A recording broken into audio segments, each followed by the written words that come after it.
അസ്സലാമു അലൈക്കും വറഹ്മത്തുള്ളാഹി വബറകാതുഹു. പ്രിയമുള്ളവരെ, നമ്മൾ നമ്മുടെ ക്ലാസ്സിൻ്റെ 55-ാമത്തെ അധ്യായത്തിലേക്കാണ് പ്രവേശിക്കുന്നത്. ഇന്ന് നമ്മൾ പഠിക്കാൻ പോകുന്നത് അവൻ ചെയ്തില്ല, അവൾ ചെയ്തില്ല എന്നിത്യാദി കാര്യങ്ങളൊക്കെ എങ്ങനെ ഇംഗ്ലീഷിൽ പറയാമെന്നുള്ളതാണ്. അതിന് നാം ഫസ്റ്റ് ഉപയോഗിക്കേണ്ടത് സബ്ജക്റ്റാണ്. ഫസ്റ്റ് സബ്ജക്റ്റ്, അതിനുശേഷം മധ്യത്തിൽ ഡിഡിൻറ്റ്, ഡിഡ് എന്നുള്ള ഓക്സിലറിയും നോട്ടും കൂടി ചേർത്ത ഡിഡിൻ എന്നതിനെ മധ്യത്തിൽ ചേർക്കുക. അതിനുശേഷം മൂന്നാമത് വർബ് ഉപയോഗിച്ച് കഴിഞ്ഞാൽ നമുക്ക് അവൻ ചെയ്തില്ല, ഇന്നലെ മഴ പെയ്തില്ല എന്നിത്യാദി തരത്തിലുള്ള സെൻറ്റൻസുകളൊക്കെ ഇംഗ്ലീഷിൽ പറയാൻ സാധിക്കുന്നതാണ്. നമുക്കറിയാം, ഇന്നലെ നമ്മൾ തെരഞ്ഞെടുപ്പിൽ വോട്ട് ചെയ്തു. അപ്പോൾ വോട്ട് ചെയ്യാത്തവരെ സംബന്ധിച്ച് നമുക്ക് പറയാം അവർ വോട്ട് ചെയ്തില്ല. അപ്പോൾ എങ്ങനെ അത് പറയും ഇംഗ്ലീഷിൽ? ദേ ഡിഡിൻ കാസ്റ്റ് വോട്ട്, അവർ വോട്ട് ചെയ്തില്ല. They didn't cast, yesterday they didn't cast their vote. ഇന്നലെ അവർ അവരുടെ വോട്ട് ചെയ്തില്ല. ഇന്നലെ നീ നിൻ്റെ വോട്ട് ചെയ്തില്ല. Yesterday you didn't cast your vote.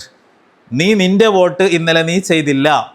ഇന്നലെ നീ നിൻ്റെ വോട്ട് ചെയ്തില്ല. അപ്പോൾ ഫസ്റ്റ് എന്താണ്? First subject.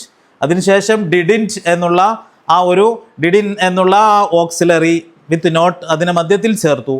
അതിനുശേഷം വെർബിൻ്റെ ബേസിക് ഫോം, അതാണ് അടിസ്ഥാന രൂപമാണ് നാം ചേർത്ത് കൊടുക്കേണ്ടത്.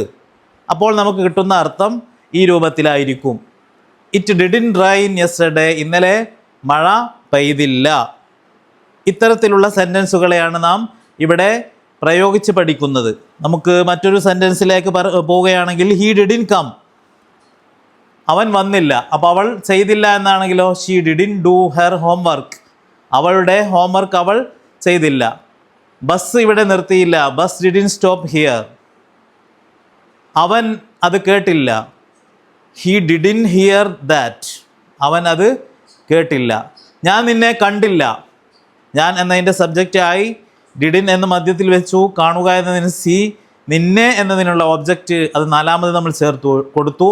അപ്പോൾ ഐ ഡിഡിൻ സീ യു, ഞാൻ നിന്നെ കണ്ടില്ല.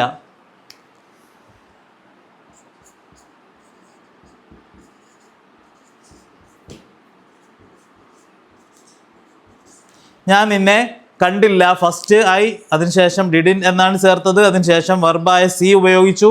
നമുക്ക് നാലാമത് നിന്നെ എന്നതിന് യു എന്ന വാക്കും കൂടെ ചേർത്ത് കൊടുത്തപ്പോൾ ഐ ഡിഡിൻ സി യു, ഞാൻ നിന്നെ കണ്ടില്ല എന്നുള്ള അർത്ഥം നമുക്ക് വളരെ നിഷ്പ്രയാസം എടുത്ത് ഉപയോഗിക്കാനായിട്ട് കഴിയുന്നതാണ്.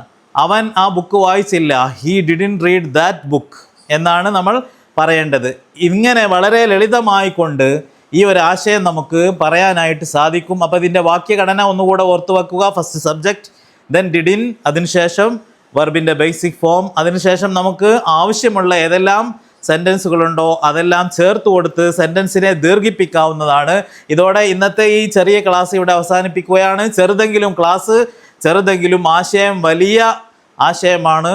വലിയ സെൻറ്റൻസുകളൊക്കെ, അതുപോലെ തന്നെ ധാരാളം സന്ദർഭങ്ങളിലൊക്കെ ഇതുപയോഗിച്ചുകൊണ്ടുള്ള സെൻറ്റൻസുകൾ നമുക്ക് അത്യാവശ്യമായി വരും.